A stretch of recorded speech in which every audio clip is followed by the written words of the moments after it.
अस्सलाम वालेकुम नाज़रीन, सौरभ बरकत आपसे मुखातिब है। नाज़रीन, सोहेल खान अफरीदी इस वक्त पाकिस्तानी मीडिया की सबसे बड़ी खबर बने हुए हैं। रोटी मीडिया हो, मुनाफिक मीडिया हो, अच्छा उसके बाद नाज़रीन ठर्रा मीडिया हो,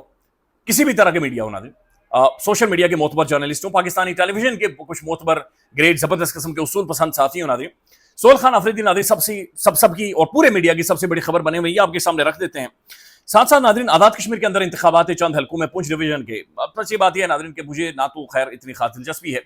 और ना ही मैंने कोई फोकस किया है, तो मुझे नहीं पता कौन कौन से हल्कों में हैं, लेकिन बहरहाल जो आज़ाद कश्मीर के मोतबर जर्नलिस्ट हैं काशिफ मीर साहब, वो जो कुछ एक चीज़ें रिपोर्ट कर रहे हैं, वो ये नजर आ रहा है कि नाज़रीन वो कह रहे हैं कि भाई हवेली का होटा में पीपल्स पार्टी के कुछ एक लोग वो डब्बे के डब्बे उठाकर भाग गए, थले उठाए हुए उन्होंने, थले अलग से डब्बे अलग से, रोला पड़ा हुआ, रुको रुको इन्ना ना से हो रुक जाओ, रोला पड़ा हुआ है। फिर एक पोलिंग स्टेशन की वीडियो वो शेयर कर रहे हैं, खवातीन मुक्के मार रही है पटकार। फिर ज़िया कमर साहब के बारे में वो रिपोर्ट कर रहे हैं कि नून लीग वालों ने मशीनें रखी हुई हैं, मशीनें ठप्पा मार रही हैं, एक एक मशीन नाज़रीन एक एक सेकंड में कोई 45-40 ठप्पे मारती है। पर इस तरह की खबरें, ये सब कुछ रिपोर्ट हो रहा है भाई। बात सारी ये ओवरऑल खुलासा ये है कि भाई आज़ाद कश्मीर के अंदर, मेरे कश्मीर में, आपकी कश्मीर में, हम सब के कश्मीर के अंदर नाज़रीन एक क्राइसिस है,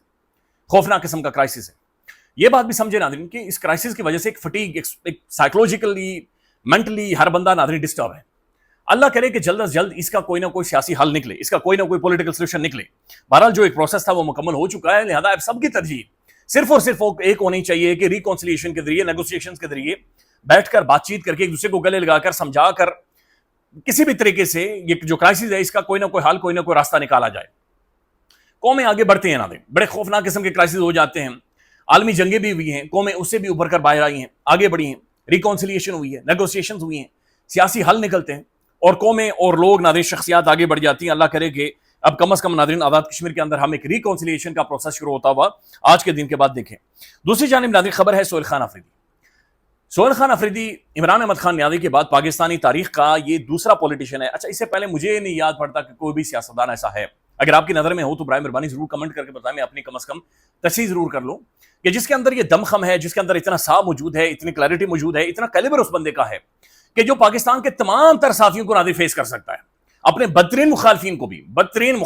जो ना सिर्फ मुखालफिन बल्कि बदतरीन मुनाफिकीन भी। अच्छा, ये बात समझे नाज़रीन, यहाँ पर ये समझने की जरूरत है, पाकिस्तान के अंदर एक सेगमेंट ऑफ जर्नलिस्ट है या साफियों की नाज़रीन क्लास मौजूद है जो कि सहाफत को सीढ़ी के तौर पर इस्तेमाल करके बड़ा तगड़ा माल बनाते हैं, ये पैसे कमाते हैं नाज़रीन, ठीक ठाक पैसे कमाते हैं, फॉर्च्यूनर गाड़ियां और बड़े बड़े डाले नाज़रीन, ये इस काबिल नहीं होते, लेकिन ये बहुत बड़ा अपना लाइफ स्टैंडर्ड बड़ा बेहतर करते हैं। इनके बड़े बड़े जगहों पर नाज़रीन प्लॉट होते हैं, ये घर खरीदते हैं, इनका रहन सहन देखें तो बंदे की अक्ल दंग रह जाती है। तो साफियों के अंदर भी नाज़रीन पाकिस्तान की एक एलीट है, पाकिस्तान की एक अशराफिया है, साफियों के अंदर भी नाज़रीन एक स्टेटस को है बाकायदा से। तो ये नाज़रीन बड़ा तगड़ा माल बनाते हैं, बड़े तगड़े पैसे इन्होंने कमाए हुए हैं। ये एवं नहीं नाज़रीन ज़मीर एवं नहीं बेचती, बल्कि उसकी बड़ी तगड़ी कीमत लेते हैं और बोरियां भर भर कर पैसे लेते हैं, खूब माल बनाते हैं और ये बड़े अमीर तरीन लोग हैं नाज़रीन, बहुत पैसा है इनके पास। बहुत सारे साफियों के पास नाज़रीन इतना पैसा है कि बादों का आप यकीन मानेंगे। अच्छा, वैसे होना ऐसा भी चाहिए, पाकिस्तान के अंदर जर्नलिस्टों का भी नाज़रीन कोई ना कोई एहतसाब हो, कोई ना कोई अकाउंटेबिलिटी होनी चाहिए। इनके भी नाज़रीन जो एसेट्स हैं, जो इनके पास पैसा है, धमड़ी है भाई, ये भी सारी चीजें, इनका भी रेवेन्यू सामने आना चाहिए कि भाई इन्होंने आखिर किस दौर में कितना पैसा कमाया, कितना माल कमाया।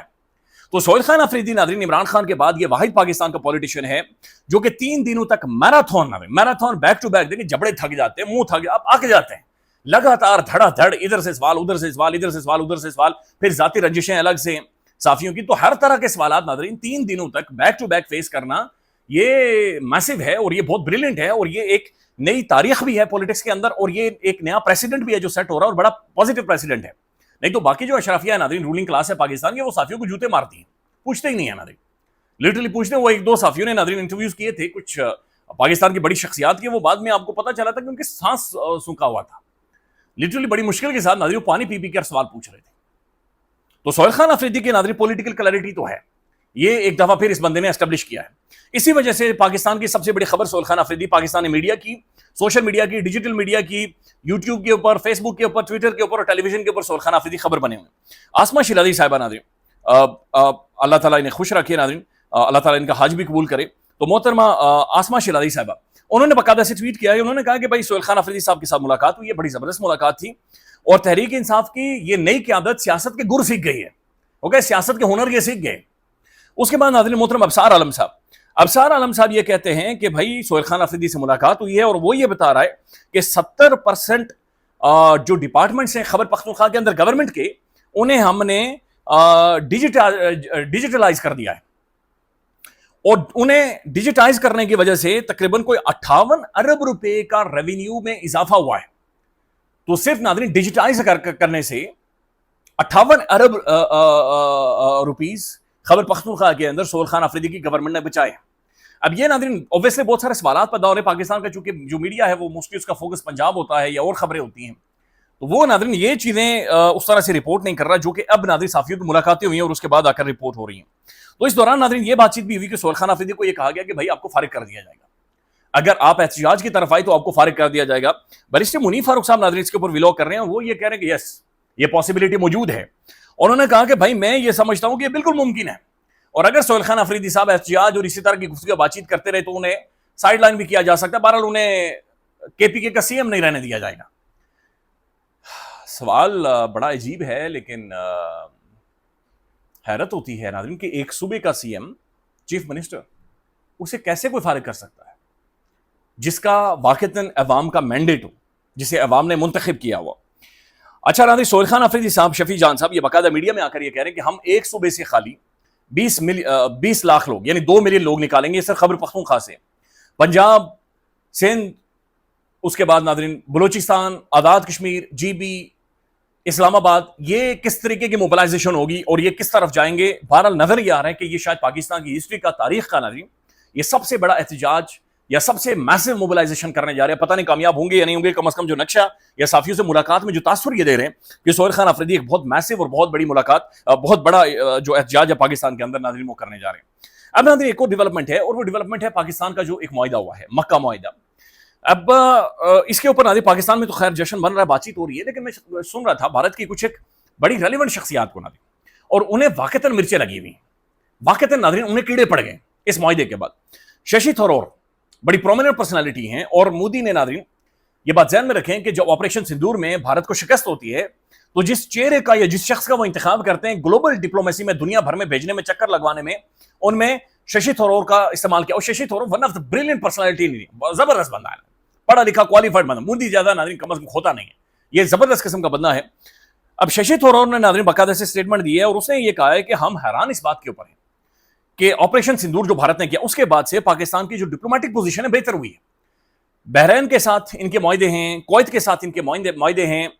بنگلہ دیش کے ساتھ انہوں نے اپنے ڈپلومیٹک تعلقات بحال کیے ہیں, سعودی عربیہ اور ترکی کے ساتھ یہ ڈپلومیٹک معاہدہ بلکہ ڈیفنس پیکٹ کرنے میں کامیاب ہو گئے ہیں. چائنا کے ساتھ ان کے تعلقات ہیں, ٹرمپ ان کی تعریفیں کر رہا ہے, ایران ان کی تعریفیں کر رہا ہے. تو ششی تھرور کے مطابق ڈپلومیٹکلی اصل میں انڈیا فیل ہو چکا ہے, اور وہ جو انڈیا کا لارجر پلان تھا پاکستان کو آئسولیٹ کرنے کے حوالے سے وہ جناب بالکل ہوا میں اڑ گیا ہے, اور اس کی کوئی پوزیشن ہی نہیں رہی. اس کے بعد ناظرین ان کے ایک اور جنرل ہیں یہ یشمور. اچھا وہ یہ کہہ رہے ہیں کہ بھائی جان یہ جو پاکستان جس پوزیشن میں آ چکا ہے ممکن ہے کہ یہ بھارت کو ضرب بھی لگائے یا انڈیا کے پیچھے آئے, اور یہ اب انڈیا کو سوچنے کی ضرورت ہے کہ بھائی ڈپلومیٹکلی ہم کہاں پر سٹینڈ کر رہے ہیں. کیونکہ مودی ناظرین صرف ایک ہی ٹویٹ کر رہا ہے کہ جو امریکہ کا چمچہ ہے وہ چمچہ ہمارے لیے بڑا ریلیونٹ ہے. اب یہ ناظرین جو انڈین تجزیہ کار ہیں یا جو انڈین بڑی ریلیونٹ شخصیات ہیں وہ اس بارے میں بات چیت کر رہی ہیں, اور یہ بات درست بھی کر رہے ہیں کہ دیکھیں یہ بات سمجھنے کی ضرورت ہے کہ پاکستان ایک ڈپلومیٹکلی بہت ساری چیزیں اچیو کر چکا ہے, اور جب اچیو کر چکا ہے تو ناظرین انٹرنلی ہم نے اپنے ڈائنامکس کو ہاؤس ان آرڈر بھی کرنا ہے, ملک کے اندر کے معاملات کو ہم نے ناظرین سارٹ آؤٹ کرنا ہے.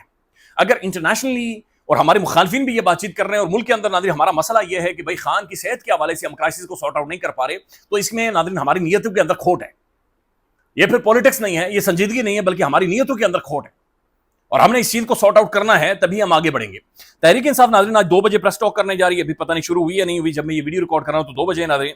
اور اہم ترین پریس کانفرنس ہوگی. پھر سلمان اکرم راجہ صاحب نے بھی یہ بات چیت کی ہے کہ بھائی ہم ہر دفعہ پارلیمنٹرینز کو یہ کہتے ہیں کہ ہائی کورٹ کے باہر پہنچیں, ہائی کورٹ کے باہر پہنچیں, تو جو لوگ نہیں پہنچ رہے اب ہم ان کے نام بھی لیں گے. جنید اکبر صاحب کہہ رہے ہیں کہ رات 12 بجے تسی دسنے ہو, بھائی سہرے سہرے دسیا کرو تاکہ بندے پہنچیں, رات 12 بجے بتاتے ہیں, تو یہ بڑی عجیب و غریب قسم کی صورتحال ناظرین الگ سے بنی ہوئی ہے. پھر ناظرین ججز کی تعیناتی کے حوالے سے جو سمری پریزیڈنٹ صاحب نے جو دستخط نہیں کیے ہیں اس پر عدالتیں الگ سے برہم ہیں. لیکن ایک بڑی انٹرسٹنگ سٹیٹمنٹ ہے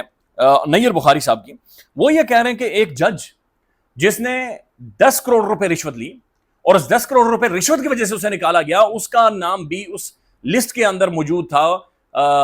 ہائی کورٹ کے اندر اس جج کی تعیناتی کے حوالے سے. دیٹس وائی پریزیڈنٹ صاحب نے سگنیچرز نہیں کی. اندازہ لگائیں ناظرین، اگر یہ خالی اس چیز کی ہی تحقیقات ہونی چاہیے جو نیر بخاری صاحب کی سٹیٹمنٹ ہے کہ بھائی یہ چیزیں کس طرح جا رہی ہیں، یہ کس طرح کے ججز ہیں، کس طرح کے لوگ ہیں ناظرین جو کہ اسمبلیوں کے اندر، پارلیمان کے اندر پہنچائے جا رہے ہیں. خیال رکھیے گا ناظرین، اپڈیٹ کریں گے. اللہ حافظ.